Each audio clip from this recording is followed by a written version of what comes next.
Hey everybody, it's John DePietro, and I want to take this time to welcome you to another special edition of My Life with Kenny Rogers. But folks, let me be very clear and set your mind at ease. It's not about my life with Kenny Rogers, but about the life of our special guest, who I'll introduce in just a moment.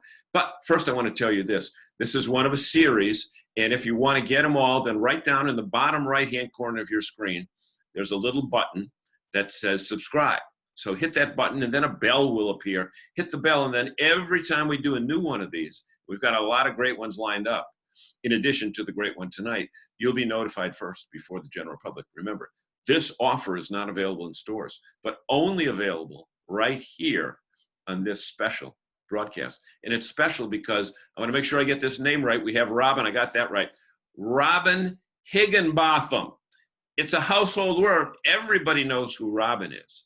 She's a cheesy kind of woman, but she's also hung around a town square many, many times. So she is Robin Higginbotham, and she is from the Kenny Rogers Christmas from the Heart series and also the Toy Shop. So, Robin, welcome to a show about you.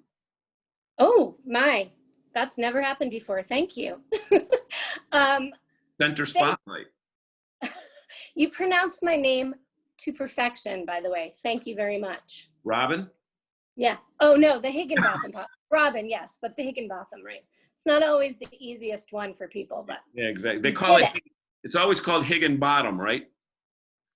Yeah, I get that a lot, yeah. They don't have the Both, they don't have the H in there. Let me read a little bit about your biography. Actually, this must appear in playbill somewhere, in many, many playbills where, you know, and usually at the end of the playbill bio, they say, I want to thank my mom and dad. I want to thank all the kids in high school that, right? Don't you always let those little things? Sometimes. Yeah. So Robin graduated from Shenandoah University. It was named after that country rock group, Shenandoah. And you know what? It with a BA in theater, and has lived and worked in New York City area for over 20 years. So Robin, you must have been in the toy shop when you were 5 or 6 years old. Exactly. I was just a mere infant when I began. Exactly. So she had many off-Broadway premieres in Take It Easy, by which was the reenactment of the Eagles song, Take It Easy. I'm down the road trying to loosen my load, blah, blah, blah, blah, blah. She's performed in the Little Orchestra Society, Peter and the Wolf at Avery Fisher Hall, in their Lollipops concert series at Hunter College, Danny Kaye Playhouse. So she's an avid dancer and choreographer, as you're going to see tonight, folks. We haven't told her this yet, but we've got movable cameras that we can allow her to tiptoe through the tulips right in her own place. And she has been on many, many shows, too many to mention here, but perhaps most notably, Robin toured the nation with Kenny Rogers performing for 6 holiday seasons. Kenny Rogers in Christmas from the Heart. She had the privilege to choreograph the country music legend and played at New York's Beacon Theater, among many other prestigious venues. Robin, enough of the intro stuff. Let's hear your story, because you are a very eloquent writer, dancer, singer, performer, but your writing has floored me when you wrote some verses after Kenny passed. But we'll get into that a little bit. But tell us about your early years. Right. So I grew up in Cranston, Rhode Island. Started dancing when I was 3. Cranston, yeah. You're very close to me. Worcester, you're not too far off. If I start talking like this again, Worcester. Yeah. So, yeah, I grew up there, and I danced since I was 3 years old, and then I got into choir and theater in school and community theater as a kid. And by the time I was hitting high school, I knew that I wanted to go to school for theater. So I auditioned for Shenandoah. I actually spent a summer there doing summer stock when I was still in high school, and I loved they had a summer company, which they still do, a professional summer stock thing that happens in the summer. It uses college kids kind of as the ensemble, and then hires usually union actors to do some of the other roles, so they get experience with people from all over, and they have a live orchestra. It was fantastic, and I decided that's where I'm going to go. So I went there. I worked at Opryland, believe it or not. So I did spend a little time in Nashville right out of college.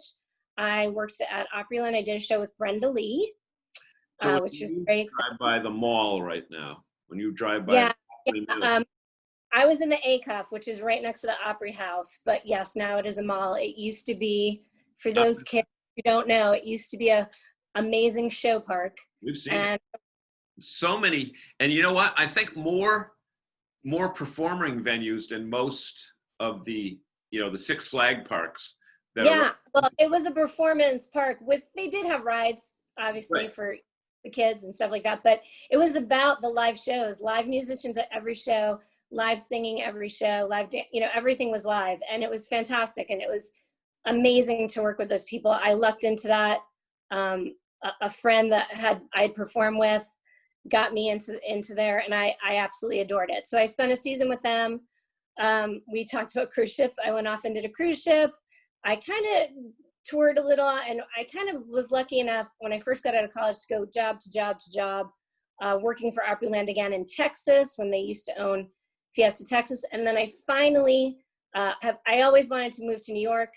I finally, once those jobs had kind of dried up and I thought, now's the time, I've got to do it, get in there, start auditioning, I moved. So I guess it was about 95 that I officially really got back to the city. I'd definitely been to the city before for auditions, but this was the time where I was moving for good. It was going to be where I lived. Yep. So I moved into Manhattan. I lived several places. I ended up living the longest in the East Village. And that's when a series of auditions, jobs here and there, audition season, you're going from show to show to show. And one of the good audition seasons too is Christmas, because you've got Radio City and all these different Christmas shows. And that's when I saw in the backstage, which I've heard many of your other people you've spoken to, Johnny and Heather mentioned, that was our paper that we got our auditions in. Saw the audition for Kenny Rogers and Christmas from the Heart Christmas show in the city. I hadn't done a show in the city yet. I was like, I can't even imagine. So went to that audition. Before I'll go into the details of that audition, you said two things that were very, very interesting that caught my attention, and I want to have you go back to those. And they were as follows. You said, at so-and-so age, I think you said 15, I knew I wanted to do this for a living. Yeah. Was there a light bulb that went off, or a clap of a hand, or a snap of a finger that said, this is it? Because Kenny talks about getting his burn when he saw Ray Charles on stage. He said, this is what I want to do. And, you know, when you talk to people in the theatrical world, many times there's one instance that turns them back, that they say, that's when I knew. Was that a case with you, Robin? Yeah. When you say that, the thing that comes to mind is, as a young girl, like I guess I was probably still in elementary school, like 12 years old maybe, or 10. My dance teacher, my first dance teacher from when I was a little baby, she actually did go to New York and she became a Broadway dancer, and she was on a national tour of Sugar Babies, which was a Broadway show for a time. And they came to the Providence Performing Arts Center.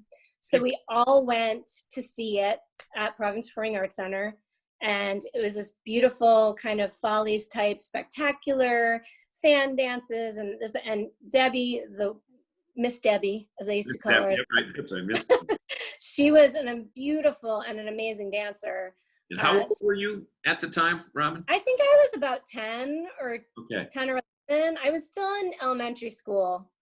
Did you ever think that probably 15 years later, you would be performing on that same stage? That blew my mind. No, I mean, I hoped when I saw her. So when I saw her up there, I was like, I want to do this so badly. I want to be those people up there. I want to be them. And I had seen other shows that came through, chorus line Broadway shows, and I always was like totally mesmerized. But when I saw someone I knew up there, I don't know, it was like, even then I still kind of kept it to myself, but I thought, if I could do this, I would be the happiest person in the world. So when I got to be a little older and kept going with community theater, there was just a point where I was like, I am going to do this. Like, you know, when I first said to my mom, that's what I want to go to, when you start talking about colleges, and it's like, that's what I want to go to school for. I want to be an actor. They didn't to have a backup job, have a real job. That you were never dissuaded. No, my mom was super supportive. She's always been she was always the one taking me to all those shows. She loves shows. She loves music, everything. She's a teacher and a principal. But my family was very, very supportive of me. I was very lucky. They were like, if that's what you want to do, you go and do it. Yeah, so I think when we were talking with Heather earlier, a couple weeks ago, she said, you know, I got a degree in this, but my parents said, have another major for a real job. Yeah, I probably should have done it. No, I don't know. I've done all right. You know, you develop skills through the years to get by. I'm a really good waitress. What? Through the years. Is there a song? Through the years. Oh, look at me. I referenced Kenny. Yeah, didn't even realize that. The other thing that you had said was audition season. For those people that are not theater buffs, and actually not even theater buffs, but people that make their living in theater, when is theater season, and what is it? Audition season. Right. So the biggest audition season for just general overall theater is in the spring, like February or late winter, February and March. And April, because there's a bunch of summer companies all over the country. Some right, short terms or outdoor theaters or all this, and everybody needs people. So all these people are coming to New York to cast their shows.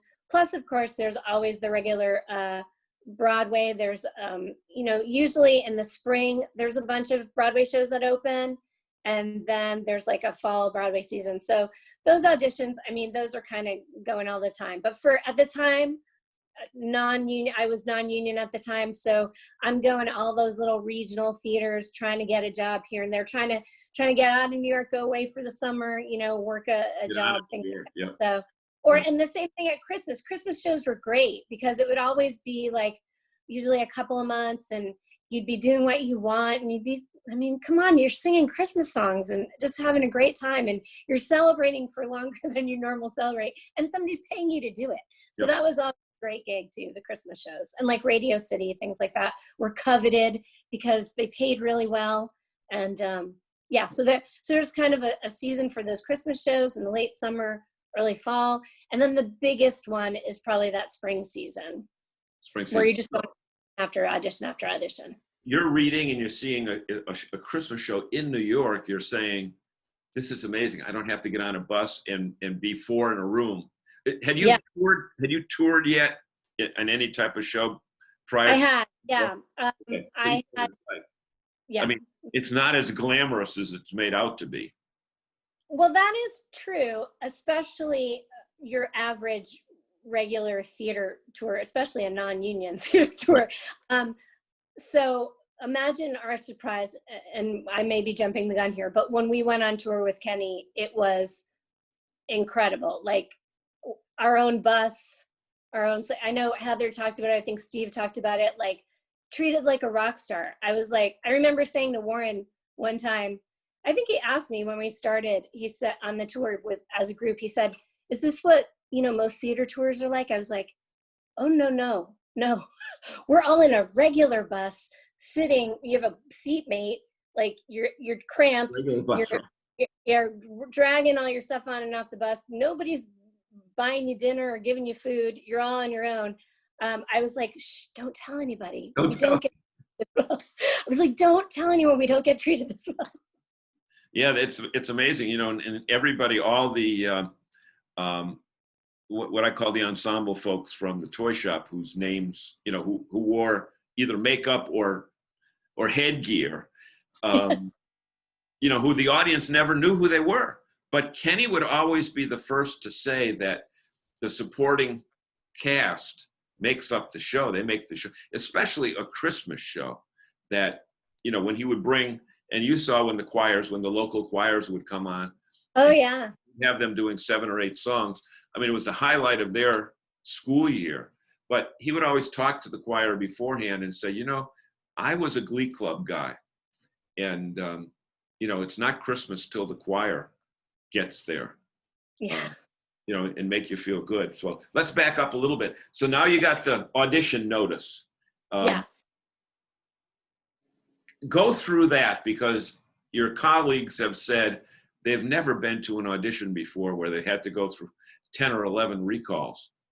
Yes, I will say the same thing. That is the most times I had to go back for an audition in my life, which has now been very long. So, Very long. but I had never, sorry? Since that time. Yeah, before or since, never that many callbacks for a show, ever. Now, I will say, we sure had one heck of a cast. So, I mean, I guess they knew what they were doing. It was amazing. It was, you know, nerve-wracking, but it was really fun too, because we were doing a lot of improvising in the room. And there's just so much excitement. You know, any callback, just one callback, you're just excited to be able to go in, and you obviously did well enough, or gives you confidence, makes you feel better. And then I love when it's like improv stuff and all learning a song together and playing off each other, which is what a lot of this. It was all original music. It wasn't like you weren't going for Annie Get Your Gun or Oklahoma or Carousel or one of those shows. You could have come in and known it all before even started. So now you've gone through auditions, and describe the scenario when you all first met Kenny face to face. Well, he was in the audition room at like the last, and my memory is not as good as those other guys, but at one of the last callbacks. So I remember seeing him sitting at a table with many, many people. But at the last one, because that's what you're waiting for, right? I'm going through all these callbacks. When is Kenny going to be there? So at one time he was sitting there. And then we were all rehearsing in Chelsea, and we had learned a bunch of our parts of the show before he got there. And then he was coming in to obviously get plugged to watch a number, give his feedback, and then get plugged into the show, his part of the show.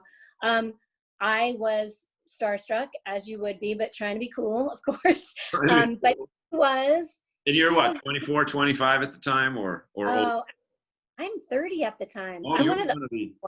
Yeah, I was 30. Senior citizens of the crew. I was an old lady of the group.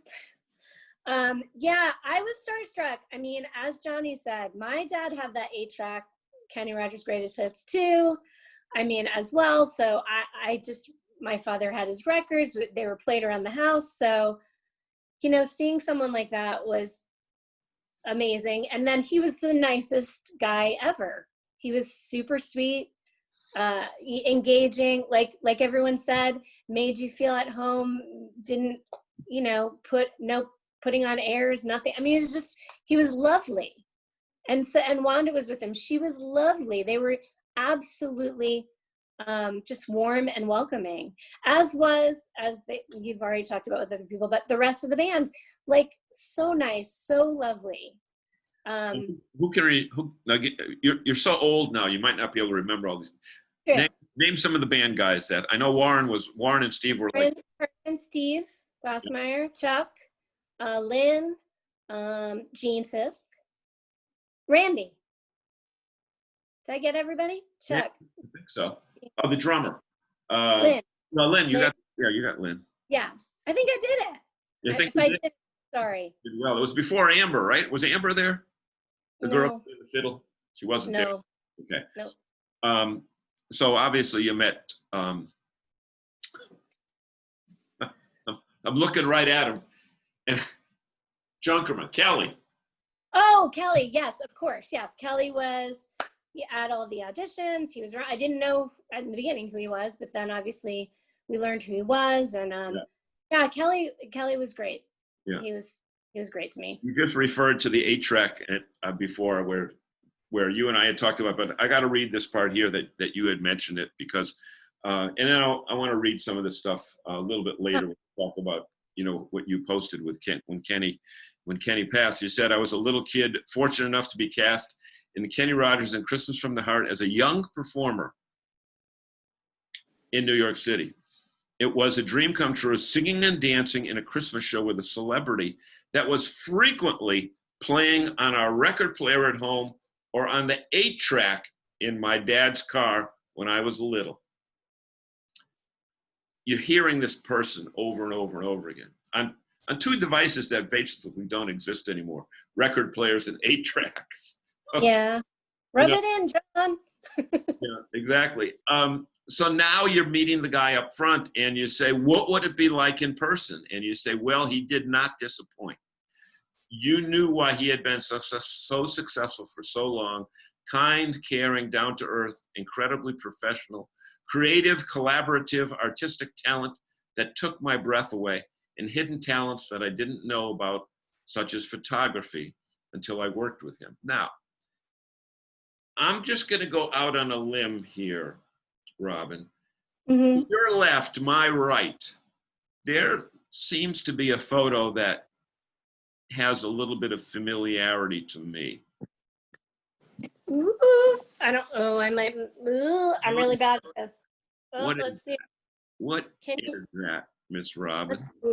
This is a picture that Kenny took when we were out on the last year of tour. He did a bunch. We were out west, so he took a. It was on an album too, wasn't it? Yeah, and it was on the Christmas album, which I freaked out when I saw that. I saw him. I think it was on. I want to say Jimmy Kimmel or something like. Maybe it was Jimmy Fallon, and he was talking about the Christmas album that year. And they pulled it up, and I was like, "Oh my God!" So that year, I think I bought 10 copies and gave them as gifts. And I was like, "This picture hangs in my living room." That's funny. That's great. Yeah, yeah. So anyway, so let me throw some names out at you, and you just respond the first thought. Dawn. Oh my God, the loveliest, warmest. I can. When you say Dawn, I think if I could think one word, hug. Just want to hug her. That's right. Yeah. So sweet, caring, loving. Oh man, she's just absolutely lovely. You must have been one of the first years that they were bringing up. What's that stuff now that everybody has in every store? The little squeeze stuff. The like Purell. Oh yeah. When one of the old Christmas shows, Dawn used to bring Purell around to everybody. Oh, yeah, I guess so that because people getting sick and all that. Yeah, I think, but she was always taking care of everybody. She's always working so hard. She's so lovely. I mean, of course, and Keith and Taylor. Oh my God, Taylor. Doll baby, and what a talent! And look at her now. I mean, she's just soaring with her career, and she's gorgeous. And you know, it's too bad she's so unattractive and so not. Comes from such a terrible family. It's a horrible family. I mean, you know, and Keith, really, we're talking about the Bugos family, and Keith really is the one who spent the most amount of time with Kenny than anybody on the face of the earth. You know, going back to the first edition, where he was road manager then. Yeah. Wow. Every once in a while. And, you know, he was up there right till the end, to the last show when we saw him on December 17th, 2017. The last show. Nobody thought it was going to be the last show. Yeah. Nobody thought that was it. But anyway, Gene Roy. Oh, I love Gene Roy. Oh my gosh. He's a character. I loved him. I loved to go visit him in the room where, you know, he's doing all his work, and Good stuff, yeah. I loved him. He's a great guy. He made me laugh a lot. Then you had your own bus drivers. I don't know who the bus drivers you had, but I mean, they kind of made you feel special, right? Yeah, different years. One year, I think the first year we had Bear, who drove Gloria, right? When she had that big accident, basically she says he saved her life, which I thought was like unbelievable. I wish I could remember every driver we had every year, but they were all super great to us and good to us. And like I said, we've never been treated that way before. I've never been on a bus like that as a performer and had someone say, what do you want? We're going to stock the fridge, you know, take this stuff at the end. The band doesn't take everything that's left in their room. You guys take it on your bus. You have it. I mean, it was insane. We were treated so incredibly well. It was just. Yeah. Although the guy Ledford, was Ledford there? Yeah. So Ledford, well, you usually did a pretty good job of cleaning out the dressing rooms and putting it on the band bus or Kenny's bus or whatever. Yeah. People don't realize that all those accoutrements that came on the bus were stuff that were ordered in the dining rider for the show, and then they'd always order extra. What was that Frappuccino stuff and the Starbucks stuff that. The guys liked the vitamin waters when those first came out. They were vitamin. I don't know if they still are, but I remember how much they liked. Yeah, that's right. Evian or something like that. Something like that. There was some things like that. But you know, people think that, oh wow, you guys are on the road raising hell every night, but that was not a raucous crowd, right? No, no. We I mean, right after the show, we were like on the bus. Now, often we'd wind down with maybe some backgammon or some other kind of game or a movie, but yeah, we kind of got on and left. The whole crew had to break down and get it all on the truck. So I mean, it was all one-nighters too, right? For the most part, I think. Yeah, except for New York, which was New York. You go home, sleep in your own bed. Oh yeah. On the tour, I think maybe only once or twice we stayed in the same place more than one night. So, and sometimes it was a short haul, and so you'd stay up until you got to your hotel room. But other times, you know, it's going to be a long haul. And it was a hard show for, I mean, not hard, but you know, it was a lot of energy. And we, you know, like Johnny said, running around in a bear suit. I was running around in a mouse outfit. I also on tour was doing the dance part of the ballerina. So, I mean, you just got to take care of yourself when you're on tour. So, you know, we definitely had fun, but it was a lot of fun and a lot of rest because of the work we had to do.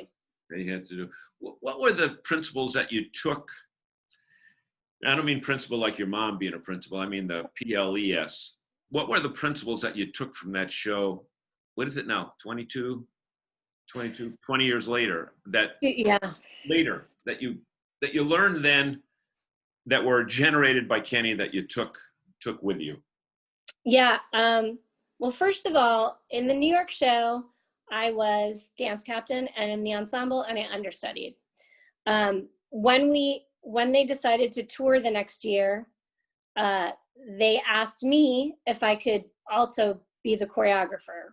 So the fact that he had that faith in me that I could do that, and I said, you know, it's not going to be the same as the New York show. I can't use their choreography. I'm going to do my own thing, obviously in the vein. Are you okay with that? And he was like, yeah, like the faith and confidence he instilled in me. This is Kelly. This is Kelly you're talking about now? No, I'm talking about Kenny and Kelly, both of them. Talking to both of them about this position of me not only being in the show, but choreographing it. I was like, I would love to. It's an amazing opportunity. You know, so we know it's not gonna be the same. And so when I was nervous, I mean, I was still, even though 30, you know, I'm not that young, but this is a big deal for me to be the choreographer of the Kenny Rogers tour. Exactly. And coming into it, I love the collaborative atmosphere. It was never like, he's the boss and you do that. Like, it was always like asking questions and what if we did this? And the same thing with the band. If I needed something to change musically for a dance thing, like if we could work it out, like just everyone was, so collaboration is number one. And also knowing what you know and knowing what you don't know, which sounds funny, but like, you know, not putting on airs. If someone knows more about something than you, pull them in and say, hey, you've done this sort of thing before. What do you think about this? How can we make this work? and not just be like, well, I'm in charge, I'm going to figure it out, I know it all. You don't know it all. And I like, for example, I mean, Kenny, years and years and years in the music business, as in theater, he didn't work as much on the stage the way we do. Right. So he would say, I want this to happen. How do you see, how can you make that happen?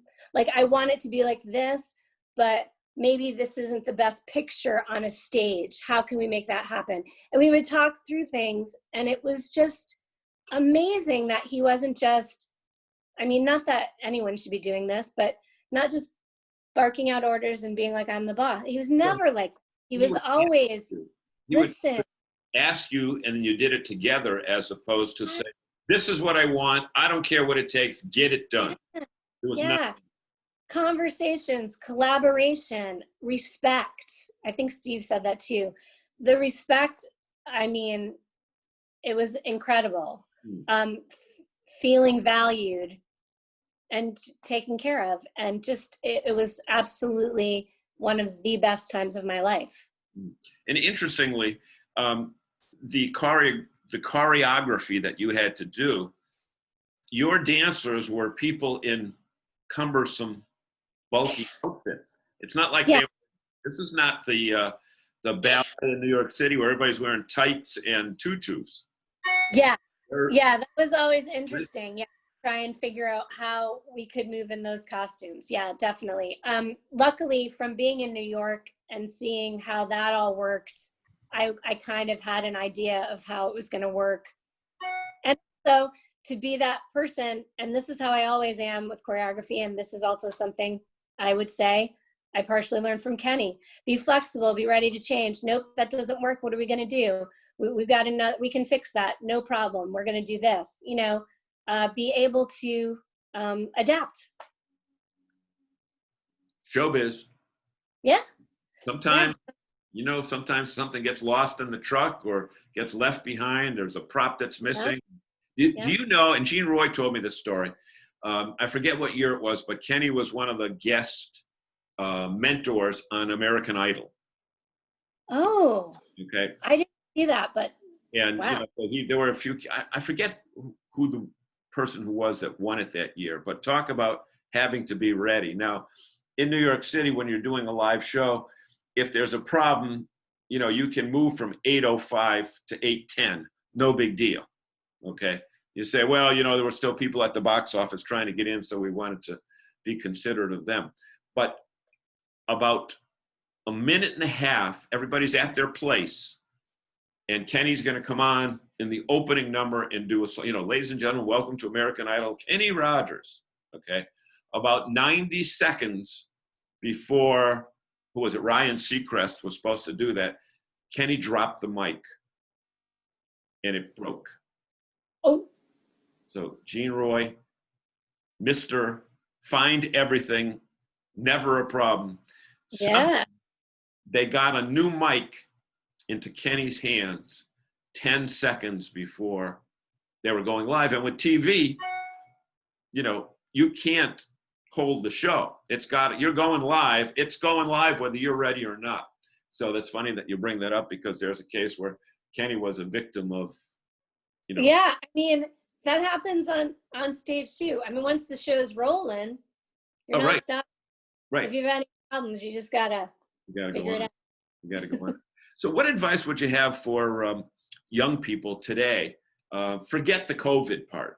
Or no, you know what? Don't forget it. Realize that, well, before I ask you that question, I just thought of another one that comes out. I've talked to BJ Thomas, and I've talked to a lot of the other Kenny people that you know, make their living on stage. This has got to be killing you inside to not be able to do what is in your blood. Yeah, it's really, really difficult. Yeah, it's very hard. And I think the one thing that's helped is, which I think especially the younger performers who are less antiquated than I, but I'm trying my best, is a sort of a little bit of a pivot into using this sort of a medium, a Zoom medium, a whatever, a YouTube, to get out your work, to do some work. So for example, this summer I did a video for Shenandoah Summer Music Theater, who couldn't have their season. So we did, alumni of that theater did a series of videos using musical theater numbers. I choreographed it mentally, and everyone had to learn it in their own space. And we had to edit it all together, not me, but someone that knew how to do that had to edit it all together. But it was just the chance to work creatively. Yes, this is killing me, but if there is a chance to work creatively somehow, it really helps a lot. So that's one. A lot of Zoom readings, readings of plays. Hasn't Johnny even developed a? Yeah, and Johnny's, yeah, I saw that. Yeah, and I haven't seen it. Yeah, they're developing a web series, which is, it's a great idea. A friend of mine in Texas wrote a play, and actually a bunch of us, this is early COVID, we're like, we've got to do something to keep creative. And my friend was like, let's call Jay. He knows, he's also was a college professor. I was like, he's got so much knowledge of plays. Maybe he can think of a scene for 3 of us, that he knows. And he was like, well, I just wrote something if you guys want to do it. So we worked on it. We did it for a group of friends. He got feedback. And then that prompted him to write 2 more acts. It's like a kind of a 3-act trilogy of 3 one-acts, the last of which I'm working on right now. And we'll be doing that for reading, just for kind of a friends and family thing to get feedback in next week. So, I mean, that kind of stuff. And I definitely think the young performers are doing that. They're pivoting, they're doing what they can. I know a young guy dancer that's doing things like getting an old dance video of, say, Liza with a Z on Broadway, and doing it, like recreating it side by side. Like, just things to keep you going. If you really love it, if this is what you're meant to do, you'll figure it out. Yeah. And you know what? The crazy thing is, being headquartered in New York, it's not like you can go get, extra money by honing your waiter and waitress skills with all the restaurants shut down. Well, it's funny because I say I had 3 jobs and now I have none, none, because, acting, directing, choreographing. But my survival jobs, or when I'm not doing that, I do waitress a couple of days a week in Midtown across from Wicked. So not much is going on there right now. They're open, but they only need like 1 waiter. And I only worked there part-time, but it was a little extra money. Yeah. So that job for me is gone right now. They're limited open, and they've got like 3 people working there right now. And my other job that I really love, that's kind of theater related, because you're kind of doing a little show every day, is I'm a food tour guide. Yeah. So we take people around, walking tours of the Greenwich Village, Chelsea Market, and stories about the area, as well as tastings from what we think is the best in the neighborhood. Also not viable right now. So all my jobs are gone, but Well, let me ask you this question. With the variety of jobs that you just mentioned, could you ever like work in a bank or an insurance company or I mean, obviously, if it was what I had to do, I would do it. But I think I would always, I thought like, and I'm doing okay. There's unemployment. We've got a little money saved. Everything's fine. We're also not spending any money because we spend a lot of time at home. But if I had to do it, I would, but I'm definitely more of an active person. So any job that I would take, like I would rather stock the shelves at Trader Joe's or work as a cashier than work in a bank. When I first got to New York, and I also have no typing skills or office skills. I missed out on that. It's another thing of my age, when computers were just coming around. Instead of typing class, I had to take computer literacy class, but that was when computers were just 1s and 0s. So all you were doing was math problems and drawing hearts, and it was absolutely pointless. But anyway, so that's right, with the X's. Yeah.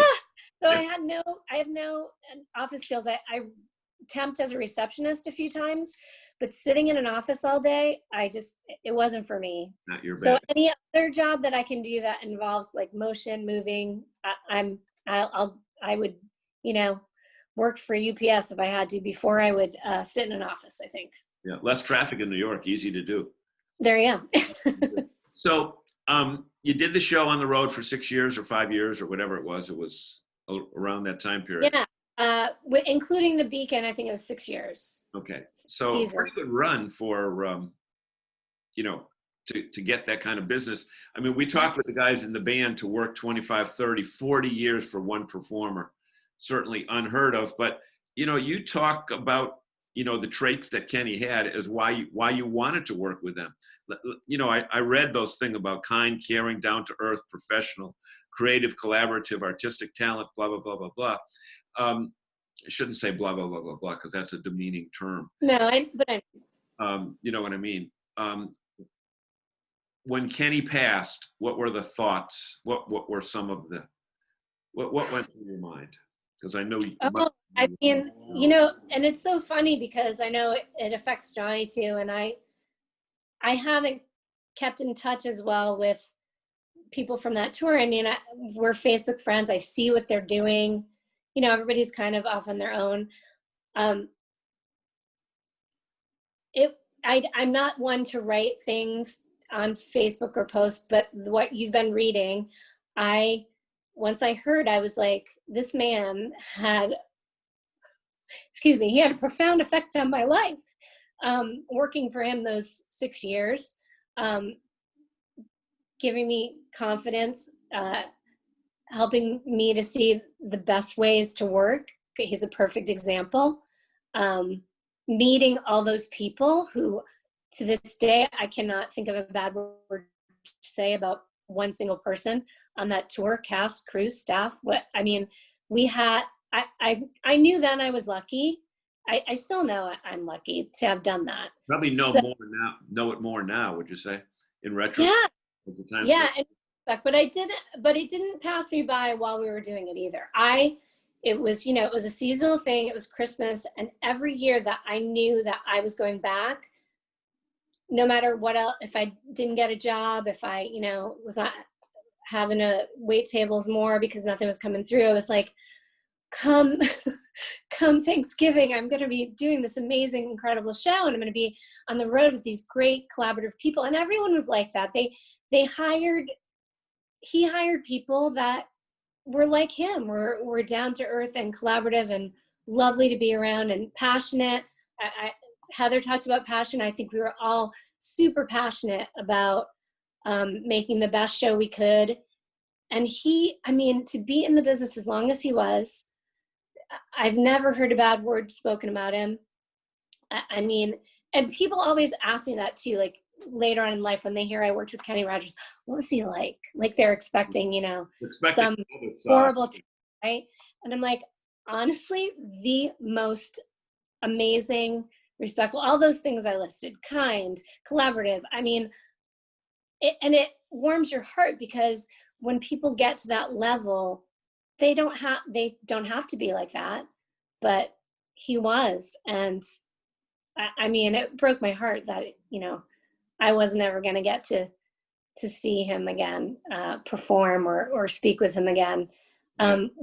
We used to, during tour, we weren't doing that show as much as they were doing the regular show, but we would get dressed and we would run over to the side of the stage to watch the 12 Days of Christmas, the numbers he did, the stories he told every day. And I saw it every day, and I would rush to get dressed so I could go and watch it again because he was just such a wonderful, heartwarming performer. And obviously an amazing talent. But yeah, it was just, especially on 12 Days of Christmas, where there was always so much improv. Yeah. Because you never knew what you were going to get, especially when he would take that guy and move him from number 2 up to number 11. Yeah, it was amazing. He was funny. Obviously his voice is amazing. His talent is amazing. And I just wanted to soak up every minute I could of him when we were there because he was just, I was in awe of him. Well, it's funny It's funny you say it that way. Let me read these words, and I want to tell you a Garth Brooks story in 1 second. You said, I have never been treated so well on a job. I have never had such a feeling of a cast, band, crew as a family. And although shame on me, I haven't stayed in touch with them as much as I should have. Their fantastic memories of those times often flood into my mind now more than ever. This is what you wrote right after Kenny passed. Our connection, our bond, the good people that made up that group stem from one man, Kenny Rogers. And to his families and friends, I wish I could still have the chance to tell him what an impact he made on me and how he is proof of kindness, caring, and respect go a long way. I just want to thank him for giving me the opportunity to be a part of his world for a little while. Truly one of the highlights of my life. Yeah, it's true. I mean, that's probably my biggest regret, is I didn't have the chance to tell him, thank you for all you did for me. Yep. Yep.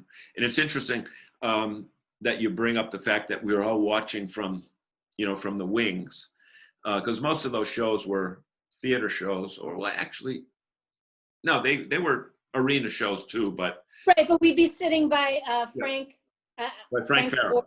Yeah. We'd go sit by Frank Farrell, and Right, Tim Mater would be there. We'd all sit by the boards and hang out with guys, which was fun too. Yeah.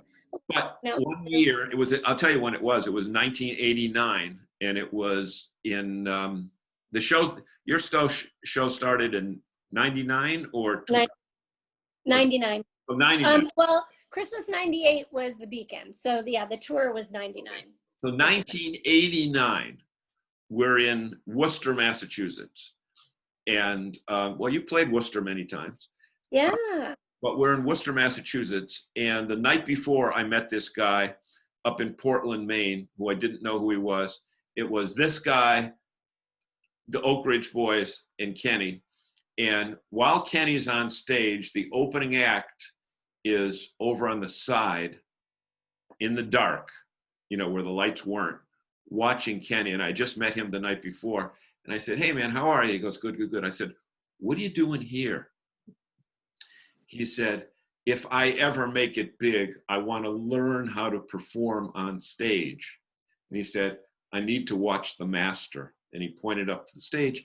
And that guy that I was talking to was Garth Brooks. Wow, that's such a great story. 6 months later, Garth, had his own show.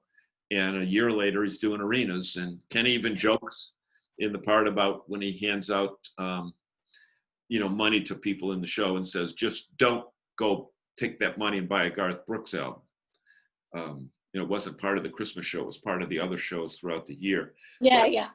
But what you're saying is really no different than, and it's ironic because we didn't set this up. I didn't send you questions, No. From that other stuff. There's some tears in your eyes. And there were with a lot of the other people as well, men included. But really amazing times when you look back on it, that you had all that time to spend directly with Kenny. Yeah. Just real quick, I remember, I don't remember what year it was, but we were in Detroit at the Pistons Arena. Oh, okay. Yep. We played the Pistons Arena, and it was full. As full as, not behind us, but full, yep. Like 10,000 people. I don't know. Yep. I've never before and never since have I ever played to that many people. And in the beginning of the Christmas show, we'd always be out on stage, doing little Christmas dancing and the people. And then Kenny would come out. And of course, there would always be massive applause. When we were at the Detroit Pistons Arena, I felt the wind of the people being like, "Wah!" Like I felt it. Really? Like this is the closest I'm ever going to feel to being a rock star. This must be what it's like when the Rolling Stones come out or something.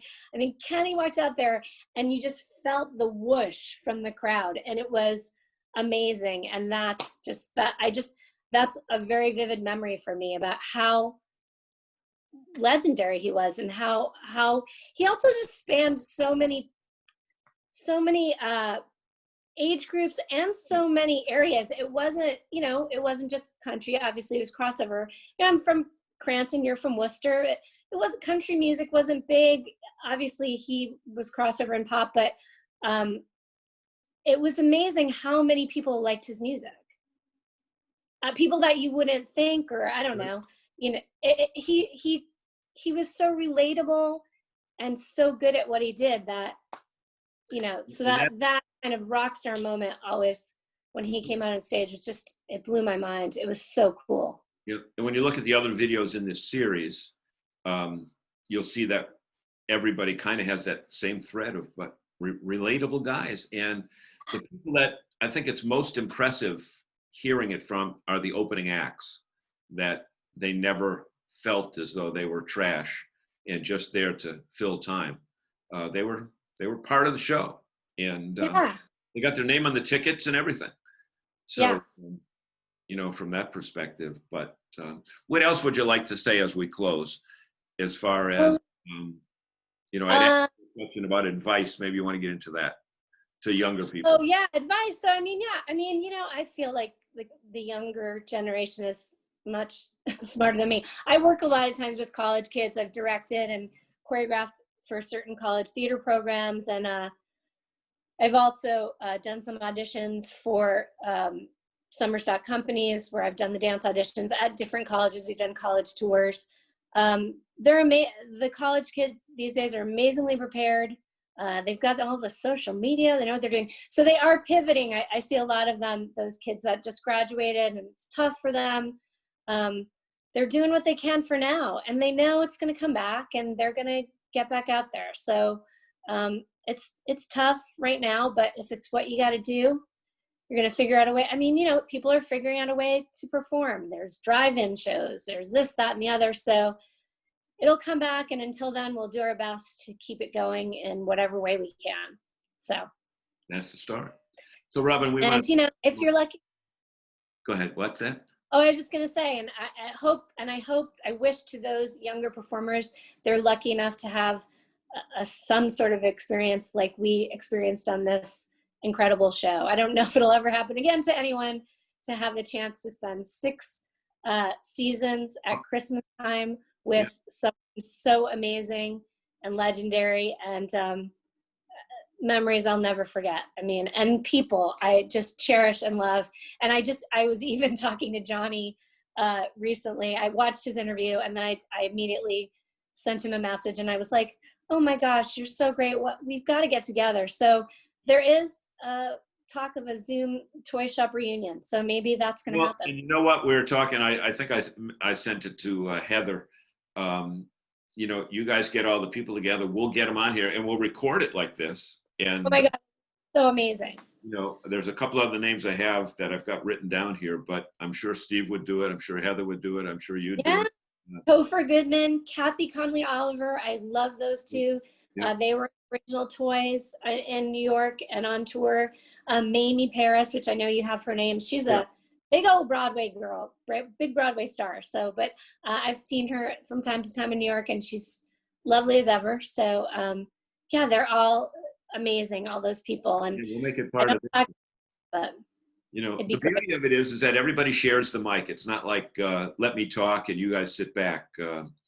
Yeah, Laura, I'll just mention Laura Wise, Jason Wooten, Marty Vici and his wife Elizabeth, they toured together before they were married, I think. I don't think they were married, but yeah. Is that a toy shop or a Christmas from the Heart? That's a toy shop tour. From the Heart? Marty was in the Chicago show, and then he came out on tour with us. And then his girlfriend Elizabeth came out with us, and she ended up being a showgirl in Vegas for a while. Wow. Yeah. Well, the band is getting back. The band is back together. They've got a show. That's what I hear. What's today? Monday. This Friday night in Ocala, Florida, they're playing live. That's amazing. At a theater that's sold out already, and so the band is back. And all right, check it out. I want them to come up here. So yeah, I know it. Well, you know what? They had a bunch of shows. Obviously, were canceled, but Florida, they're letting them play, and they are pumped. Yay! This I Friday. love to watch you guys play. Talk about passion. every single one of them. Yep. Just watching them as a show into itself. I mean, they're amazing. They're Yep. incredible. Yep. Well, they'll be back, and we're going to try to get a Zoom session on Thursday night before showtime and see. Maybe that'll happen. Maybe it won't, but nevertheless, I'm sure that it'll be a great time for the audience that gets to see them live. So with that being said, my name is John DePietro. Her name is Robin Higginbotham. It is. Right, twice. You got to give me credit, Heather. I mean, Twice. I wrecked it. I called Heather. Robin. I was doing so well. It's okay. I answered to both names. Okay. Yeah, you answered to both names. Thank you for being with us. And ladies and gentlemen, if you enjoyed this, and there's no way that you could not have enjoyed it, just hit the subscribe button down below, send it to your friends, and we look forward to seeing all of you as we do these sessions again. And I know it's going to be a great time. Robin, thank you so much. Thank you so much, John. No business like show business. See ya. Thanks. Bye. Thank you.